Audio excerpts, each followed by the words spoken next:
بسم اللہ الرحمن الرحیم۔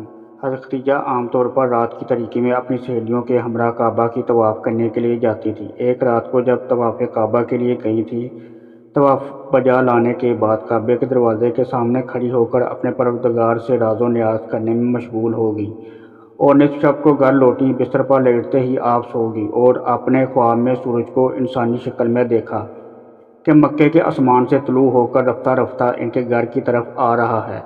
جب سورج ان کے گھر میں پہنچا تو وہاں پر رک کر اس نے تمام دنیا میں نور پھیلا دیا، اور لوگ جوگ در جوگ اس سورج کو دیکھنے کے لیے ان کے گھر آ رہے تھے۔ آپ بیدار ہوئی تو دوبارہ نیند ہی نہ آئی، کیونکہ آپ جانتی تھی کہ یہ کوئی عام خواب نہیں ہے۔ صبح اور سورج طلوع ہونے کے بعد وہ فوراً اپنے چچیرے بھائی ورقہ بن نوفل کے گھر گئیں اور جو کچھ خواب میں دیکھا تھا اسے منو عن ان کے سامنے بیان کیا۔ یوں ہی ان کی بات ختم ہوئی، ورقہ بن نوفل کے چہرے پر ایک خوبصورت مسکراہٹ رونما ہوئی، اور انہوں نے حضرت خدیجہ سے مخاطب ہو کر کہا: مبارک ہو تم پر اے میری چچا زاد بہن، اگر تمہارا خواب صادق ہوا تو نور نبوت تمہارے گھر آئے گا اور تمہارے گھر کا نور تمام عالم کو منور کرے گا۔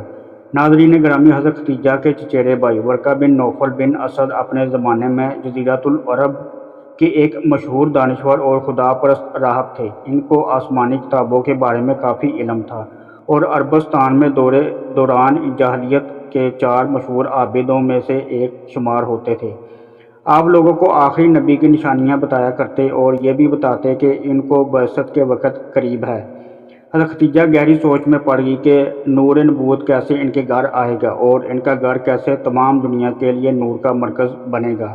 حضرت خدیجہ ایک مدت تک اس خواب کے بارے میں غور و فکر میں مشغول تھی اور اس کی تعبیر کا انتظار کر رہی تھی۔ مکہ کی عورتیں ایک رسم کے مطابق قدیم زمانے سے ہر سال ماہ رجب کی ایک رات کو کعبہ کے پاس جمع ہوتی تھیں اور جشن و سرود کی ایک محفل منعقد کرتی تھیں، اور اس محفل میں اہل کتاب میں سے ایک دانشور کو تقریر کرنے کی دعوت دی جاتی تھی۔ ایک رات کو ایسی ہی ایک محفل منعقد ہو رہی تھی جب حضرت خدیجہ اس محفل میں پہنچی۔ اس وقت ایک یہودی عالم نے تازہ اپنی تقریر شروع کی تھی۔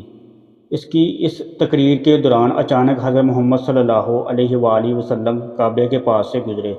تقریر کرنے والے اہل کتاب کی نظر جو ہی حضرت صلی اللہ علیہ وآلہ وسلم پر پڑی تو اس نے اپنی تقریر کو روک کر عورتوں سے یوں خطاب کیا: اے قریش کی خواتین، جو جوان ابھی کعبہ کے پاس سے گزرا وہ مستقبل میں پیغمبر آخر الزماں ہوگا۔ آپ میں سے جو بھی اس کی شریک حیات بن سکتی ہو اس میں تاخیر نہ کرنا۔ اس اہل کتاب دانشور کے کلام کو سن کر خواتین میں ہلچل مچ گئی۔ ان میں سے بعض عورتیں اس دانشور کے کلام پر ہنستی تھیں اور بعض عورتیں مذاق اڑاتی تھیں اور بعض عورتیں اس کو برا بھلا کہتی تھیں۔ بہرحال محفل شور و گل اور ہلچل سے دوچار ہوئی اور عورتیں متفرق ہو گئیں۔ حضرت خدیجہ گھر چلی گئی اور اپنے خواب اور یہودی عالم کی باتوں میں ربط تلاش کرنے لگی۔ اگلے دن حضرت خدیجہ نے اپنی کنیز کو اس یہودی دانشور کے پاس بھیجا اور اسے اپنے گھر آنے کی دعوت دی۔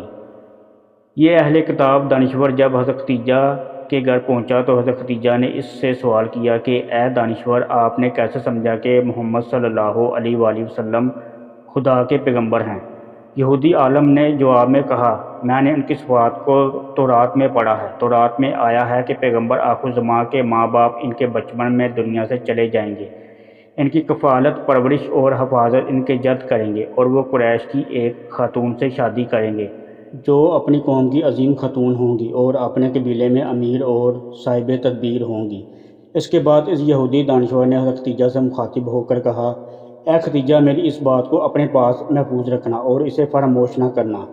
اس کے بعد اس دانشور نے حضرت کی عظمت و جلال کے بارے میں چند اشعار پڑھے اور واپس جاتے وقت حضرت خدیجہ سے مخاطب ہو کر کہا: کوشش کرنا کہ محمد کو نہ کھو دینا، اس کے ساتھ شادی کرنے میں دنیا و آخرت کی سعادت ہے۔ حضور نبی اکرم کی عمر اس وقت تقریباً 25 سال تھی۔ آپ کی دیانت و امانت، کاروباری لین دین، صداقت اور حسن معاملے نے پورے مکہ کو گرویدہ کر ڈالا اور وہ آپ کو الامنہ اور الصادی کے معزز القابات سے یاد کرنے لگے تھے۔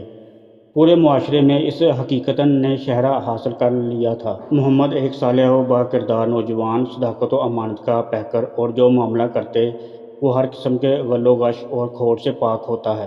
انہیں کسی نے جھوٹ بولتے اور نہ سنا اور نہ کسی سے جھگڑتے دیکھا ہے، بالکل کھڑے انسان جن کا کردار ان کی ذات ہی کی طرح بے عیب اور پاک ہے۔ تبھی مکہ کو خشک سالی نے گھیر لیا تو جناب ابو طالب نے حضرت محمد سے مخاطب ہو کر کہا، اے میرے بھتیجے، ہم سخت حالات سے دو چار ہیں، میں بھی بوڑھا اور تنگ دست ہو چکا ہوں اور زندگی کے آخری ایام گزار رہا ہوں۔ میری تمنا ہے کہ مرنے سے پہلے آپ کے لیے ایک شریک حیات کو منتخب کروں تاکہ آپ شادی کریں اور میں بھی اطمینان اور سکون کے ساتھ اس دنیا کو وداع کر جاؤں، لیکن مالی مشکلات میری اس تمنا کو عملی جامہ پہنانے میں رکاوٹ بنی ہوئی ہے اور آپ کے مستقبل کے بارے میں فکر مند ہوں۔ چنانچہ ابو طالب نے اپنی بات کو جاری رکھتے ہوئے فرمایا، اے محمد، قریش کا تجارتی کاروان عنقریب تشکیل پا کر شام جا رہا ہے۔ ختیجہ بنت خویلد ہماری رشتہ دار ہے اور کافی دولت مند ہے۔ مکہ کے بہت سے لوگوں نے ان سے مال اور سرمایہ قرض کے طور پر لیا ہے اور ان کے مال سے تجارت کرتے ہیں۔ اگر آپ ختیجہ کے پاس جائیں تو مجھے یقین ہے کہ وہ آپ کو کافی مال دیں گی۔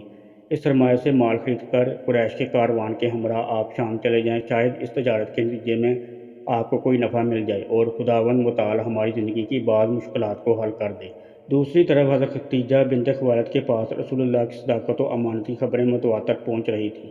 ابھی چچا ابو طالب کے ساتھ رسول اللہ کی باتیں جاری تھی کہ حضرت ختیجہ کا غلام یہ پیغام لے کر آ گیا کہ ختیجہ آپ کو اپنا مال دے کر تجارت کے لیے شام بھیجنا چاہتی ہے اور وہ فرماتی ہیں جتنا معاوضہ وہ دوسروں کو دیتی ہیں آپ کو اس سے دگنا دیں گی۔ اس پر ابو طالب نے آپ صلی اللہ علیہ وآلہ وسلم کو کہا کہ یہ وہ رزق ہے جو اللہ نے تمہاری جانب کھینچ کر بھیجا ہے۔ اس کے بعد آپ صلی اللہ علیہ وآلہ وسلم حضرت ختیجہ کا مال تجارت لے کر قافلے کے ساتھ شام کی طرف روانہ ہوئے۔ آپ کے ہمراہ حضرت ختیجہ کا غلام میسرہ بھی تھا۔